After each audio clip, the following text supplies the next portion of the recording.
एक बहुत गंभीर मसले पर आज ये प्रेस कॉन्फ्रेंस है। वैसे दो मसले हैं, दोनों विषयों को मैं क्रमगत तरीके से रखूंगा।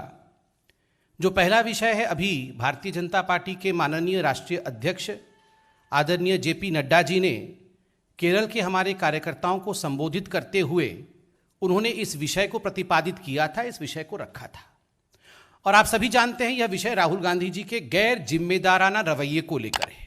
It is regarding the irresponsible behavior and the way he misled the nation of Mr. Rahul Gandhi.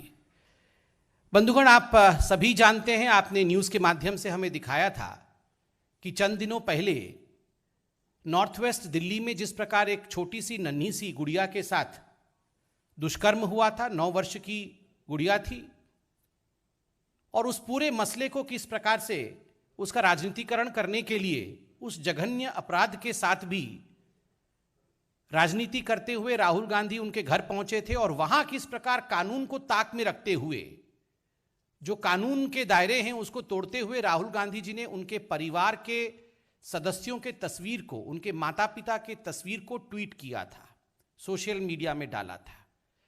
उस समय भी भारतीय जनता पार्टी ने प्रेस कॉन्फ्रेंस करके इस विषय को आपके सामने रखा था कि ये पॉक्सो एक्ट और जो जुवेनाइल एक्ट है, इन दोनों का उल्लंघन हुआ था। कालक्रम में एनसीपीसीआर ने भी इस पूरे विषय का संज्ञान लेते हुए एनसीपीसीआर ने एक चिट्ठी लिखा था ट्विटर को, जो कि एक सोशल मीडिया का महत्वपूर्ण प्लेटफॉर्म है। उसका नतीजा रहा कि राहुल गांधी जी के ट्विटर अकाउंट को लॉक किया गया था। ये हम सब ने मीडिया के माध्यम से भी देखा था। दुखद विषय है कि इसमें पूरी तरह से संवेदनहीनता दिखाते हुए, राजनीति करते हुए राहुल गांधी जी के जो अनुयायी हैं कांग्रेस पार्टी में, उन्होंने मैं भी राहुल इस प्रकार का एक ट्रेंड चलाया था कि मैं भी राहुल। और उसमें बहुत दुखद है कि राहुल गांधी के अनुयायी जो कांग्रेस में मौजूद हैं, उन्होंने वही गलती की जो राहुल गांधी ने किया था। माता पिता के उसी तस्वीर को बिना ब्लर किए हुए, उनके आइडेंटिटी को रिवील करते हुए गैर कानूनी और गैर जिम्मेदाराना तरीके से उसे ट्वीट किया था। जब ये एक तरह से ट्विटर वॉर इत्यादि चलता रहा, तो बीच में खबर आई कि राहुल गांधी जी ने ट्विटर को एक चिट्ठी लिखा है। कांग्रेस पार्टी ने राहुल गांधी जी की तरफ से एक चिट्ठी लिखा है ट्विटर को, और कहा है कि राहुल गांधी जी ने परिवार के सदस्यों की जो तस्वीर ट्वीट की थी, that was after the due consent of the family of the victim. जो नन्ही सी बच्ची थी, उनके परिवार से हामी अर्थात कंसेंट लेने के बाद राहुल गांधी जी ने वो तस्वीरें ट्वीट की थी।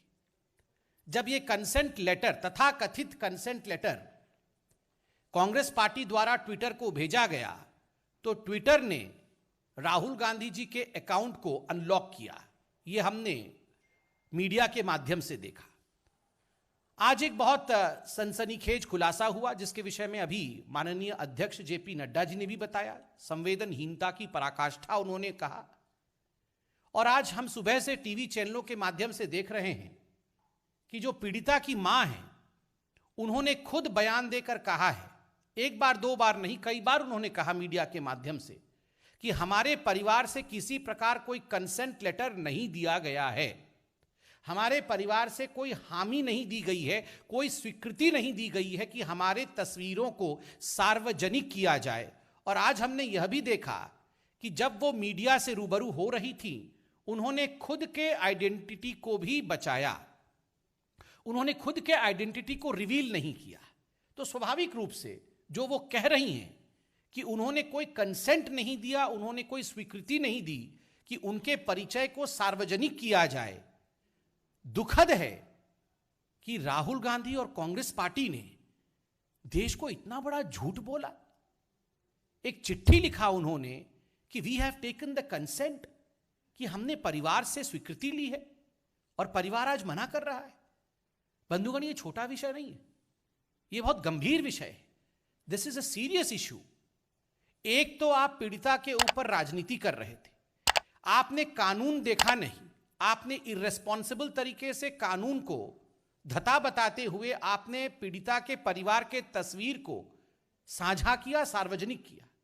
जब आप पकड़े गए और पॉलिसी के हिसाब से ट्विटर ने आप पे और आपके अकाउंट पे कार्यवाही की, तो आपने ट्विटर को और ट्विटर के माध्यम से देश को झूठ बोला कि पीड़िता के परिवार ने आपको स्वीकृति दी थी। This is extremely unbecoming of any responsible political leader. देश का कोई भी जिम्मेदार राजनेता इस प्रकार का संवेदनहीन व्यवहार कर सकता है, इसकी अपेक्षा हमें नहीं थी। राहुल गांधी जी गैर जिम्मेदार हैं, इसमें कोई दो मत नहीं है। Rahul and responsibility never go together, there is no second question on this. Rahul Gandhi ji समय समय पर देश को भ्रमित करते हैं, समय समय पर झूठ बोलते हैं, इसमें भी कोई दो मत नहीं है। देश के सर्वोच्च न्यायालय में राहुल गांधी ने झूठ बोलने के लिए क्षमा याचना की, मगर यह सब राहुल गांधी और कांग्रेस पार्टी से एक्सपेक्टेड था। किंतु रेप जैसे, बलात्कार जैसे, दुष्कर्म जैसे जघन्य अपराध के ऊपर पीड़िता के परिवार के साथ राजनीति करने के पश्चात उस विषय में झूठ बोले, यह हम एक्सपेक्ट नहीं कर रहे थे। इस प्रकार की संवेदनहीनता दिखाई जाएगी, संवेदन शून्यता दिखाई जाएगी, यह हम कदाचित नहीं सोच रहे थे। ट्विटर के ऊपर हम तो कमेंट नहीं कर सकते, मगर इतना अवश्य कहेंगे कि ये जो पूरा विषय आज उजागर हुआ है, आज जो पीड़िता की माता ने खुलासा किया है कि कंसेंट लेटर है नहीं, उन्होंने दिया नहीं है, हम आशा करते हैं कि ट्विटर इसका संज्ञान लेगा और राहुल गांधी जी के अकाउंट को पुनः लॉक करेगा, क्योंकि यह धोखा है। वैसे तो पब्लिक ने राहुल गांधी जी का पॉलिटिकल अकाउंट बंद ही कर रखा है, उनका पॉलिटिकल अकाउंट तो लगभग बंद ही है। हम ट्विटर से भी कहते हैं, इस प्रकार के गैर जिम्मेदाराना लीडर का अकाउंट भी लॉक होना चाहिए। He should not be given any public space for the kind of lies that he has spread, for the kind of fabrications that he has done, for the insensitivity that he has shown. बंधुगण, एक तो यह बहुत ही महत्वपूर्ण और बहुत ही संवेदनशील विषय था। दूसरा विषय भी उतना ही संवेदनशील और उतना ही महत्वपूर्ण है। आप जानते हैं, आदरणीय राष्ट्रीय अध्यक्ष जेपी नड्डा जी ने जन आशीर्वाद यात्रा, हमारे जो नवनियुक्त मंत्रीगण हैं उनके लिए जन आशीर्वाद यात्रा आरंभ हुआ है और पूरे देश में हमारे मंत्रीगण जनता का आशीर्वाद लेने आज जनता के मध्य में हैं। बंगाल में भी हमारे मंत्री हैं, मगर अभी अभी जिस प्रकार की खबर बंगाल से आ रही है वो चौंकाने वाली है और वो दुखद है। 30 से अधिक कार्यकर्ताओं को बंगाल में, जो भारतीय जनता पार्टी के कार्यकर्ता थे और जन आशीर्वाद यात्रा में जो भाग ले रहे थे, उन्हें गिरफ्तार किया गया है। कोई कारण नहीं दिया गया है। जन आशीर्वाद यात्रा को जगह जगह रोकी जा रही है और सबसे दुखद है, मतुआ समाज के पुरोधा, मतुआ समाज के बेटे शांतनु ठाकुर जी, जिनको मंत्री बनाया गया था, नवनियुक्त मंत्री थे, सांसद हैं बंगाल से, उन्हें गिरफ्तार कर लिया गया है। बहुत ही दुखद है। ममता जी, एक मतुआ समाज के बेटे के मंत्री बनने पर क्या इस प्रकार का व्यवहार जायज है?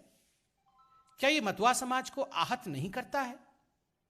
अगर आज हमारे बीच बड़ोमा अर्थात बीना पानी देवी जी होती तो वो कितनी आहत होती, उनके आत्मा को कितनी चोट पहुंची है, ये आज मतुआ समाज का बच्चा बच्चा समझ सकता है।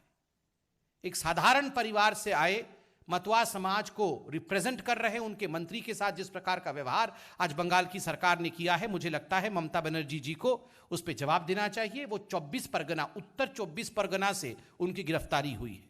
ठीक उसी प्रकार जॉन बराला और सुभाष सरकार, जो हमारे अन्यतम मंत्री हैं बंगाल से, उनके भी रैलियों को बाधित किया जा रहा है, उन्हें भी रोका जा रहा है। मुझे लगता है इस पूरे विषय का संज्ञान पूरा देश ले रही है। ममता बनर्जी जी जिस प्रकार का डेमोक्रेसी को बचाने का स्वांग तो करती है, लोकतंत्र को बचाने का स्वांग तो करती है, किंतु गैर लोकतांत्रिक तरीके से चुने हुए सांसद और मंत्रियों के साथ इस प्रकार का व्यवहार बंगाल में किया जा रहा है। ममता जी को इस पर जवाब देना चाहिए। बहुत बहुत धन्यवाद बंधु। कोई प्रश्न हो तो अवश्य पूछे please.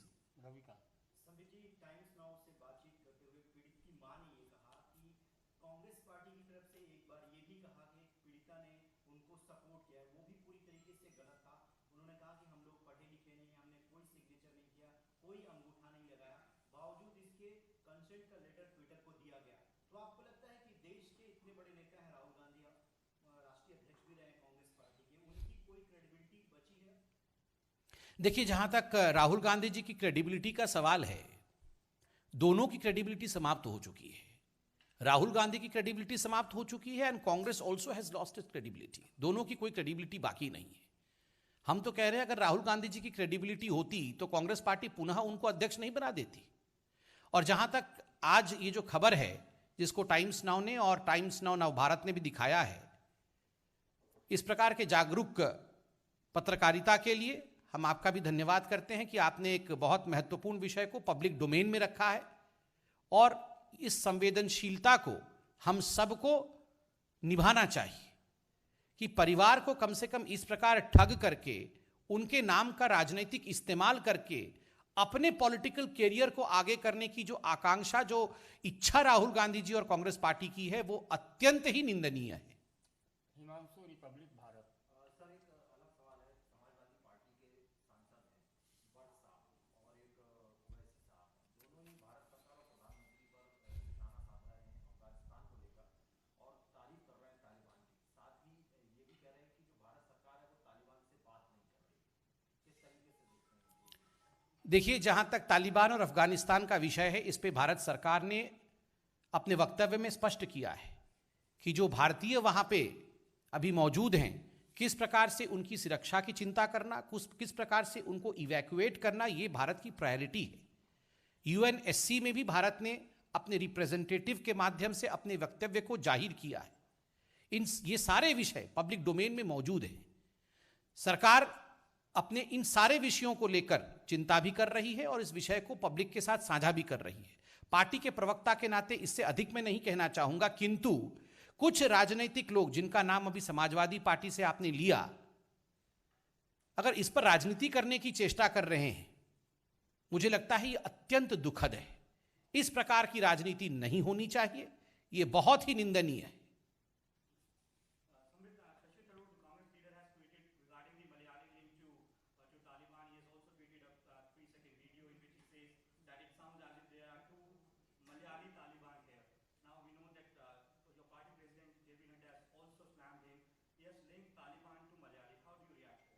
See, as far as Shashi Tharoor is concerned, our President Sri J.P. Nadda ji has already spoken on the issue, and Shashi Tharoor is a repeat offender. He is the same person who in the yesteryears had said Hindu Taliban for India, Hindu Pakistan for India. He had used such kind of phrases for India which had only demeaned India. So I firmly believe to expect anything good out of Shashi Tharoor and the Congress party for India is expecting a bit too much.